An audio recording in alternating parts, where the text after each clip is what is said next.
വർഷമായിട്ട് ഉപയോഗിച്ചിട്ടുണ്ടോ സ്ഥിരമായിട്ട്?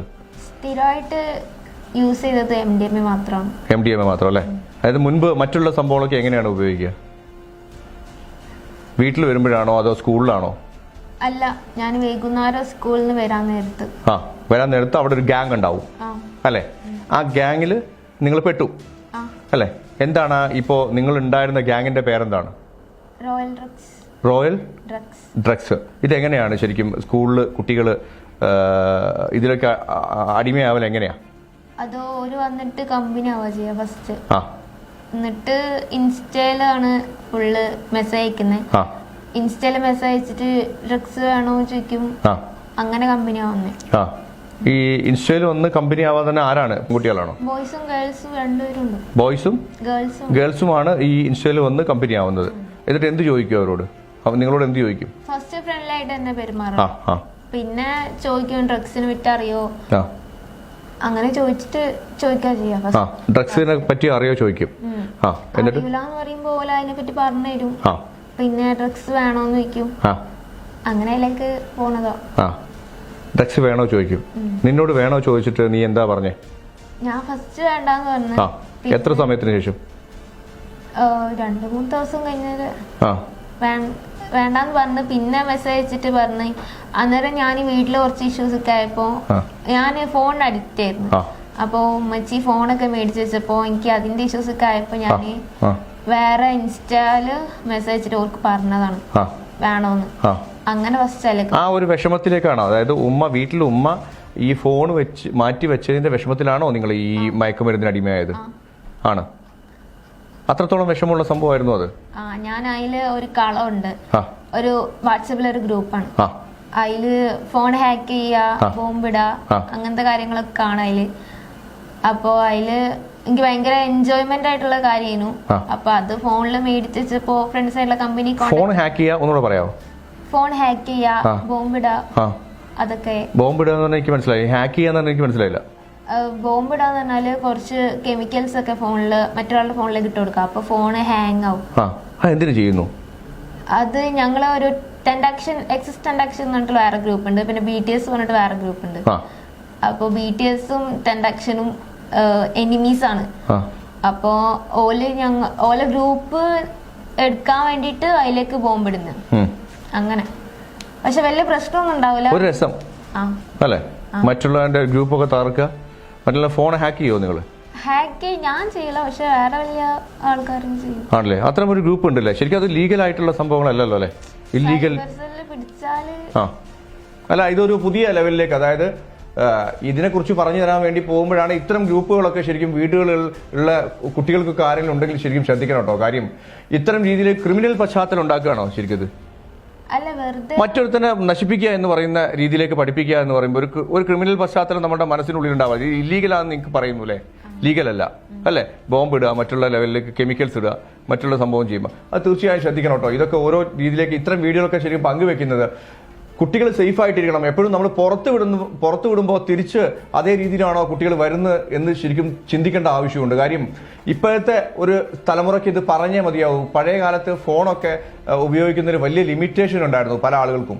എന്നോടൊക്കെ പലപ്പോഴും ഫോണൊക്കെ വന്ന സമയത്ത് ഒരുപാട് ഫോൺ ഉപയോഗിക്കുന്നതൊക്കെ എൻ്റെ മാതാപിതാക്കൾ പറഞ്ഞു തരുമായിരുന്നു. ശരിക്കും അതിൻ്റെ ഒരു ഭവിഷ്യത്ത് ശരിക്കും നമുക്ക് മനസ്സിലാവാത്ത അവസ്ഥയിലേക്കൊക്കെയാണ് കണ്ണിന് കാഴ്ച നഷ്ടപ്പെടുക. എൻ്റെ കണ്ണിന് കുറച്ച് കാഴ്ച നഷ്ടപ്പെട്ടിട്ടുണ്ട് ഇപ്പോൾ.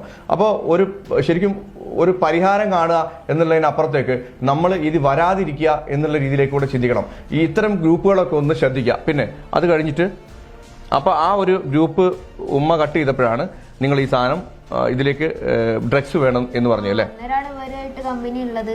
അപ്പൊ ഞാൻ ചോദിച്ചതാ, പിന്നെ യൂസ് ചെയ്ത് പിന്നെ ഓല് ചോദിച്ച് കരിയർ ആവുന്നോ ചോദിച്ചു.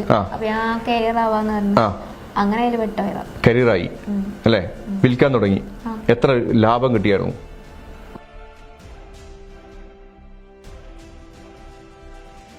അതായത് സ്കൂളുകളിൽ പിള്ളേരെ ഇതിന് അടിമയാക്കുന്നു, അതിനുശേഷം ഇത് വിൽക്കാൻ വേണ്ടി പ്രേരിപ്പിക്കുന്നു അല്ലേ? അതിനപ്പുറത്തേക്ക് നിങ്ങൾ ഈ ഇത്തരം സംഭവങ്ങളൊക്കെ അടിക്കുമ്പോൾ വീട്ടിലൊരു പിടിക്കപ്പെടാതെ എങ്ങനെ പോണേ? ഈ MDMA യൂസ് ചെയ്താൽ കണ്ണ് ചോക്ക,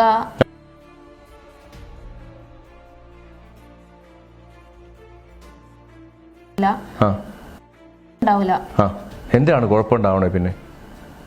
പിന്നെ നമ്മൾ കൈമലൊക്കെ വരച്ചിട്ട് ചെയ്യുമ്പോ വീട്ടില് പിടിക്കുന്നതാണ്. കൈമേൽ എന്ത് വരയ്ക്കണു? ബ്ലേഡ് കൊണ്ട് വരച്ചിട്ടുണ്ടോ കൈമേ? എന്തിനും ബ്ലേഡ് ആയിട്ട് വരയ്ക്കുന്നത്? നിങ്ങൾ ബ്ലഡ് ഇഷ്ടമാണോ നിങ്ങൾക്ക്, അതോ മരിക്കാനുള്ള ഇഷ്ടമാണോ? ഇത് യൂസ് ചെയ്തിട്ടുണ്ടെങ്കിൽ വേഗം മൈൻഡിൽ കയറും, അതുകൊണ്ട് ബ്ലഡിൽ ഇങ്ങനെ വരച്ചിട്ട് അതിന്റെ മേലെ ഇങ്ങനെ ആക്കിയാല് ബ്രെയിനിലേക്ക് ബ്ലഡിൽ കയറും. അങ്ങനെ ബ്ലഡ് നമ്മൾ കഴിക്കാതെ തന്നെ നേരെ ഉള്ളിലേക്ക് കയറും. ഏത് ഭാഗത്താണോ നമ്മൾ ബ്ലഡിന്റെ ഉള്ളിൽ ഏത് ഭാഗത്താണോ ആക്കുന്നത് ആ ഭാഗത്ത് നമ്മളെ ഞരമ്പിലൂടെ കയറും. നമ്മൾ ഇത് എനിക്കറിയില്ല ഇതിനെക്കുറിച്ച് ഞാൻ ചോദിക്കുന്നത്. അപ്പോൾ നമ്മൾ ബ്ലഡ് കട്ട് ചെയ്യുന്നു, ആ കട്ട് ചെയ്യുന്ന ബ്ലഡിലേക്ക് ഇത് ഇട്ട് കൊടുക്കുന്നു, അതാണ്. അല്ലാതെ നമ്മളിത് എനിക്ക് എങ്ങനെ ഇത് ഉപയോഗക്രമമൊന്നും അറിയില്ല, ഞാൻ പറയാൻ ഉദ്ദേശിക്കുന്നില്ല, ജനങ്ങൾക്ക് പങ്കുവെക്കാൻ ഉദ്ദേശിക്കുന്നില്ല. ഈ കയ്യിൽ ശരി കട്ട് ചെയ്യുന്നു, ആ കട്ട് ചെയ്യുന്ന ഭാഗത്ത് ഈ MDMA എന്നുള്ള സാധനം ഇടുന്നു, ഇട്ടിട്ട് ജസ്റ്റ് നോർമലി ഇരിക്കുന്നു. അപ്പൊ അത് ഓൾറെഡി വർക്കൗട്ട് ആയിക്കോളൂ അല്ലേ? നമുക്ക് കാലിന്റെ ബാക്കിൽ നരമ്പ് മുറിക്കാം, അവിടെ തന്നെ ഇങ്ങനെ തന്നെ. നരമ്പ് നീ മുറിച്ചിട്ടുണ്ടോ? ഇല്ല. കാലിന്റെ ബാക്കിൽ മുറിച്ചിട്ടില്ല. ഇല്ല, കയ്യിൽ നന്നായിട്ട് മുറിച്ചിട്ടുണ്ട് അല്ലേ? എത്ര മുറി മുറിച്ചിട്ടുണ്ട്? ഉമ്മച്ചിന്റെ സിസ്റ്റർക്ക് എണ്ണിയൊക്കെ പോ 74-84 വരണ്ട്. 84 വരാ. ശരിക്കും പെട്ടുപോയോ ഈ ഗ്രൂപ്പില്? അല്ല, എനിക്ക് ഒഴിവാവണം എന്നൊക്കെ ഉണ്ട്, പക്ഷെ അങ്ങനെ ഇറങ്ങി വരാൻ കഴിയാത്തതായതുകൊണ്ട് ലോക്കായി പോയി. അല്ല, എനിക്ക് നന്നാവണം എന്നുണ്ട്. ഞാൻ അതുകൊണ്ട് ഹോസ്പിറ്റലിലൊക്കെ ഞാൻ പോയി അവിടുന്ന് ട്രീറ്റ്മെന്റ് ഒക്കെ കഴിഞ്ഞിട്ട് വന്നിട്ടുള്ളൂ, പിന്നെ യൂസ് ചെയ്തില്ല. ഇപ്പൊ റിലീസായോ? റിലീസായി. പെട്ടുപോവാണ് ശരിക്കും ഈ ഒരു വലയിലല്ലേ അല്ലേ? തിരിച്ചു വരാൻ കഴിയാത്ത അവസ്ഥയിൽ പെട്ടുപോവാണോ? അല്ല, നമ്മള് ശ്രമിച്ചാ കഴിയും. തിരിച്ചു വരാൻ കഴിയും. ഇപ്പോഴും അതിന്റെ പ്രശ്നങ്ങളുണ്ടോ നിങ്ങൾക്ക്? ഇപ്പൊ കുഴപ്പമൊന്നുമില്ല. ഇല്ല. ഈ കഞ്ചാവൊക്കെ വലിക്കുക എന്ന് പറയുമ്പോൾ, കഞ്ചാവ് ശരിക്കും ഈ ചുരുട്ടി വലിക്കുന്നൊക്കെ വീട്ടിലും മറ്റുള്ള സ്ഥലത്തൊക്കെ കാണില്ല. ഇതിന് പ്രത്യേക ഒരു സങ്കേതമുണ്ടോ സ്കൂളുകളിൽ? അത് സ്കൂളിൽ മുകളിലേക്ക് പോയി ആരും കാണുന്നില്ല. പെൺകുട്ടികൾ മേലേക്ക് പോയാലും ആരും ശ്രദ്ധിക്കില്ല. ജെൻസ് ഉള്ള സ്കൂളാണോ അത്? ആണ്. പക്ഷെ അപ്പോൾ അതിന്റെ മുകളിലേക്ക് പോയിട്ട് അവിടുന്ന് വലിക്കുകയാണോ ചെയ്യുക? പുകകളൊന്നും ആരും കാണില്ല. എത്ര കുട്ടികൾ നിങ്ങളെ കൂടെ തന്നെ ഉണ്ടായിരുന്നു വലിക്കാൻ? ഒരു 5-6 ആൾക്കാരൊക്കെ ഉണ്ടാവും. 5-6 ആൾക്കാരുണ്ടാവും. അവർക്ക് സപ്ലൈ ചെയ്തിരുന്ന ആരായിരുന്നു? അത് ഒരു ബാംഗ്ലൂരിൽ നിന്ന് ഇറങ്ങിയ ഒരു ഹിന്ദിക്കാരൻ. അവൻ എവിടെയുണ്ട്? അത് ബാംഗ്ലൂരുണ്ടാവും. ഇപ്പോഴുണ്ടോ? ഇവിടെ വരാറുണ്ടോ ബാംഗ്ലൂരിൽ നിന്നുള്ള ടീമുകൾ? ഇപ്പോഴും കാണാറുണ്ട്. ബാംഗ്ലൂരിൽ നിന്നാണോ നിങ്ങൾക്ക് സാധനം എത്തിച്ചു തരാ? നിങ്ങൾ ആരെയാണ് ശരിക്കും ഏജന്റ് ആവാൻ വേണ്ടി പ്രേരിപ്പിച്ചത്? ആരാണ്? ഇവിടുത്തെ ആളുകളാണോ? ഫ്രണ്ടിന്റെ പേരെന്താ? പറയണ്ട. പെൺകുട്ടി തന്നെയാണോ? അല്ല, ബോയ്. എത്ര വയസ്സായി? 21. 21 വയസ്സായ നിങ്ങളെ കൂടെ പഠിക്കുന്നതാണോ? ഫ്രണ്ടാണോ? അല്ല, ഫ്രണ്ട്. നാട്ടിൽ നിന്നുള്ള ഫ്രണ്ട്ഷിപ്പ് അല്ലേ? സ്കൂൾ ഫ്രണ്ട്ഷിപ്പ് ആണോ? അല്ല. നാട്ടിൽ നിന്ന് ഫ്രണ്ട്. ഇൻസ്റ്റയില് എവിടെയുള്ള ആളാ? അറിയില്ല. ഇത്രയും രീതിയിലൊക്കെ ശരിക്കും നമ്മൾ ഇൻസ്റ്റയിലൊക്കെ പരിചയപ്പെട്ട ഒരാളെ അത്രയും വിശ്വസിച്ച് നമ്മൾക്ക് ലൈഫിൽ ഒരൊറ്റ ലൈഫ് മാത്രമേ നമുക്ക് ഉള്ളൂ കുട്ടി അല്ലേ? ആ ലൈഫ് എടുക്കുന്ന കണ്ടീഷനിലേക്ക് പോയാൽ എന്താ സ്ഥിതി? ഇപ്പൊ അത് പ്രശ്നമായി നിനക്ക് തോന്നിയോ ശരിക്കും? അതുകൊണ്ട് ഞാൻ ഇതിന് മാറാൻ വേണ്ടി നോക്കുന്നുണ്ട്. പോലീസിൽ കംപ്ലൈന്റ് ചെയ്തു അല്ലേ? കമ്മീഷണറെ കണ്ടു, മറ്റുള്ള സംഭവങ്ങൾ ചെയ്തു അല്ലേ? പിന്നെ വലിയ ആളുകൾ ആരെങ്കിലും നിനക്ക് ഡ്രഗ്സ് തന്നിട്ടുണ്ടോ? ഇല്ല. വീടിന്റെ തൊട്ടടുത്തുള്ള ആളുകൾക്ക് തന്നെയാണോ? ആണ്. അവരെ പേര് തീർച്ചയായും ജനങ്ങൾ അറിഞ്ഞിരിക്കണം. കാര്യം ഇവര് വീണ്ടും പറയുന്നത് കേൾക്കുക, ഇവര് വീണ്ടും പല കുട്ടികളെയും വഴിതെറ്റിക്കുന്നുണ്ടാവും. ഇല്ലാന്ന് പറയാൻ പറ്റുമോ നിങ്ങൾക്ക്? എനിക്ക് ഉറപ്പ് തരാൻ പറ്റുമോ ഇല്ലാന്ന്? വീണ്ടും തെറ്റിക്കുണ്ടാവുന്നില്ല, ഉറപ്പല്ലേ? നിങ്ങൾ അതിൽ പെട്ട ഒരാൾ മാത്രമാണ് അല്ലേ? നിങ്ങൾ അതിൽ പെട്ട ഒരാൾ മാത്രം റിലീസ് ചെയ്യാൻ വേണ്ടി ശ്രമിക്കുക. അതിന്റെ കണ്ണിയായി പോവാതെ തിരിച്ച് ജീവിതത്തിലേക്ക് വരാൻ വേണ്ടി ശ്രമിക്കുക. ശരിയല്ലേ? അവരുടെ പേരിൽ പരാതി കൊടുത്തിട്ടുണ്ടോ? ഈ മയക്കുമരുന്ന് എന്ന് പറയുമ്പോൾ നമ്മുടെ സമൂഹത്തിന്, നാടിന്, ഒരു പുതുതലമുറയെ ഒന്നാകെ നശിപ്പിക്കുന്ന ഒരു സാധനമാണ്. തീർച്ചയായും അതിനൊരു വില കിടേണ്ട കാര്യമുണ്ട്. എത്ര കുട്ടികളുണ്ട് നിങ്ങളുടെ കൂട്ടത്തിൽ ഇതേപോലെ തെറ്റിപ്പോയത്? കുറെ പേരുണ്ട്. ഒരുപാട് പേരുണ്ടല്ലേ? നീ പരാതി കൊടുത്തത് ശരിക്കും അവരോട് പറഞ്ഞോ?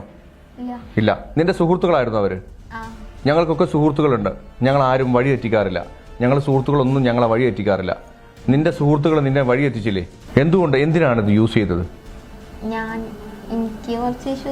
എന്തൊക്കെ ഇഷ്യൂസ് ഉണ്ട്? ഫോണിന് മാത്രം ശരിക്കും ഒരു ഫോണ് തരാത്ത രീതിയിലേക്ക്, ഇത്രയും ലെവലിലേക്ക് ഒരു വല്ലാത്തൊരു മാരക ലെവലിൽ ലഹരി മരുന്നിനൊക്കെ അഡിക്റ്റ് ആവൂ? അല്ല അതുമല്ല, പിന്നെ ഫാമിലിയിൽ എല്ലാവരും ഇങ്ങനെ പഠിക്കാത്തതിനൊക്കെ കുറ്റം പറയാ, അങ്ങനത്തേനൊക്കെ. പഠിക്കാത്ത കുറ്റം പറയുന്ന പ്രശ്നമാണോ? അല്ലാതെ പഠിക്കണ്ടേ? നാളെ നിങ്ങൾക്ക് ഒരു കരിയർ വേണ്ടേ? അല്ല, എപ്പോഴും ഇങ്ങനെ കുറ്റം പറഞ്ഞോണ്ട് നിൽക്കുന്നു ഇപ്പൊ, അതുകൊണ്ടാ. പിന്നെ സ്കൂളിൽ നിന്ന് വേഗം വീട്ടിലേക്ക് വരണം അങ്ങനെയൊക്കെ പറഞ്ഞപ്പോ. സ്കൂളിൽ നിന്ന് വേഗം വീട്ടിലേക്ക് വരാതിരുന്നതിന്റെ പ്രതിഫലമാണോ ഇപ്പൊ നമ്മൾ അനുഭവിച്ചുകൊണ്ടിരിക്കുന്നത്? അതല്ല, ഞാന് പെട്ടെന്ന് എന്റെ ഫ്രണ്ട്സ് ഒക്കെ ഒരു 10 മിനിറ്റ് പോലും സ്കൂളിൽ വിട്ട് കഴിഞ്ഞിട്ട് അവിടെ നിൽക്കാൻ പറ്റില്ല എന്ന് പറഞ്ഞു. ശരി, അപ്പൊ അത് അത്രയും അപകടമാണ് എന്നുള്ള രീതിയിലേക്ക് ഇപ്പൊ മനസ്സിലാക്കിയോ? എന്തുകൊണ്ടാണ് 10 മിനിറ്റ് വീട്ടിൽ സ്കൂളിൽ നമ്മുടെ രക്ഷിതാക്കൾ നിൽക്കരുത് എന്ന് പറയുന്നതിന് മനസ്സിലായോ? ഇപ്പൊ മനസ്സിലായോ? ഇപ്പൊ ശരിക്കും മനസ്സിലായോ ശരിക്കും എന്തുകൊണ്ടാണ് അവർ പറയുന്നതെന്ന്? ഏകദേശം മാതാപിതാക്കളാണ് ശരി എന്ന് ഏകദേശം നിങ്ങൾക്ക് മനസ്സിലായോ? യൂസ് ചെയ്യുന്ന കുഴപ്പമാണ്, പക്ഷെ നിർത്താൻ പറ്റൂല. അതന്നെയാണ്, ഇതൊരു അഡിക്റ്റ് ആണ് ഈ സംഭവം, പെട്ടെന്ന് അഡിക്റ്റ് ആവും. അപ്പൊ ഞാൻ പറയുന്നത് ഇത്തരം കുട്ടികളൊക്കെ ചില സമയത്ത് ഇതിനൊക്കെ അഡിക്റ്റ് ആയിട്ടുണ്ടാവും. സ്കൂൾ കുട്ടികൾ ഇപ്പോൾ ധാരാളമാണെന്നാണ് ഞാൻ കേൾക്കുന്നത്. നീയൊക്കെ അതിലൊരു കരു മാത്രമാണ്. അപ്പോൾ അവരോട് ഇത്തരം സംഭവമൊക്കെ സ്റ്റാർട്ട് ചെയ്ത ആളുകളോട് എന്താണ് നിങ്ങൾക്ക് പറയാനുള്ളത്? കുട്ടികളാവുമ്പോൾ പറഞ്ഞ കേൾക്കും. ഇത് തുടങ്ങിയാൽ നിർത്താൻ കഴിയുന്ന അവസ്ഥയുണ്ടോ? അല്ല, നിർത്താൻ കഴിയൂല, പക്ഷെ ശ്രമിച്ചാ കഴിയും. അഡിക്റ്റ് ആയി കഴിഞ്ഞിട്ടുണ്ടെങ്കിൽ പിന്നെ ഒന്നിനും കഴിയൂല. അതായത് ഇവരൊക്കെ ഈ പറയുന്നത്, ഇവരൊക്കെ പറഞ്ഞ് പഠിപ്പിച്ചേക്കുന്നത് ഇത് ഉപയോഗിക്കരുത് എന്നാണ്. എന്നിട്ട് ഈ സാധനം കൊടുക്കുകയും ചെയ്യും. എന്നിട്ട് അത് കൊടുത്ത് അഡിക്റ്റ് ആക്കിയതിന് ശേഷം, അതായത് പുതിയൊരാള്, ഇപ്പോൾ ഈ കുട്ടി പറഞ്ഞു നിങ്ങൾ ഉപയോഗിക്കരുത്, നിങ്ങൾ ചെറുതാണ് എന്ന് പറഞ്ഞു. പക്ഷേ ഈ ചെറുതാണ് എന്ന് പറയുന്ന ആളുകൾ തന്നെയാണ് ഇത് സപ്ലൈ ചെയ്യാൻ വേണ്ടി നിർബന്ധിക്കുന്നത്. വളരെയധികം ശ്രദ്ധിക്കുക. എനിക്ക് ഇത് മാത്രമാണ് നിങ്ങളോട് പറയാനുള്ളത്. കുട്ടികൾ എപ്പോഴും പുറത്തു പോകുന്നുണ്ട്, അമിത സ്വാതന്ത്ര്യം. അതായത് പഴയ കാലത്തൊക്കെ നമ്മൾ സ്കൂളിൽ പോകുന്ന സമയത്ത് ബസ് ക്യാഷ് എന്ന് പറയുമ്പോൾ 10 പൈസ തരാൻ വേണ്ടി മാതാപിതാക്കൾ മടിച്ചിരുന്നു. ഞാനൊക്കെ അത്തരം രീതിയിലേക്കൊക്കെ നടന്നു പോയിട്ടുള്ള ആളാണ്, 3-3.5 കിലോമീറ്ററൊക്കെ. പക്ഷേ ഇപ്പോഴത്തെ കുട്ടികൾക്കൊക്കെ ശരിക്കും പോക്കറ്റ് മണി ആയിട്ട് കൊടുക്കുന്നത് 500 രൂപയാണ്. ശ്രദ്ധിക്കുക, നിങ്ങൾ എത്രത്തോളം ഇവരെ കെയർ ചെയ്ത് പോകുന്ന രീതിയുണ്ടോ അത്രത്തോളം നിങ്ങൾ സുരക്ഷിതമാണ്. കാരണം നമ്മളറിയാതെ തന്നെ നമ്മുടെ കുട്ടികൾ വഴിതെറ്റിപ്പോകുന്ന ചിത്രം ഉണ്ടാവാതിരിക്കാൻ വേണ്ടിയിട്ടാണ് ഇത്തരം വീഡിയോകളൊക്കെ നിങ്ങൾക്ക് വീണ്ടും പങ്കുവെക്കുന്നത്. കാര്യം ഇത്തരം രീതിയിലേക്ക് പങ്കുവെക്കുമ്പോഴും ഒരുപാട് ആളുകൾ ഇതിൽ ചാടിയിട്ടുണ്ടാവും എന്ന് നമുക്കറിയാം. പക്ഷേ കുറച്ച് ആളുകളെങ്കിലും തിരിച്ചു കയറാനുള്ള ഒരു സാഹചര്യം നമ്മളെ കൊണ്ട് ഒരുക്കാൻ കഴിയുമെങ്കിൽ തീർച്ചയായും നമുക്ക് സന്തോഷമുള്ള കാര്യമാണ്. അപ്പോൾ നന്ദി, നമസ്കാരം.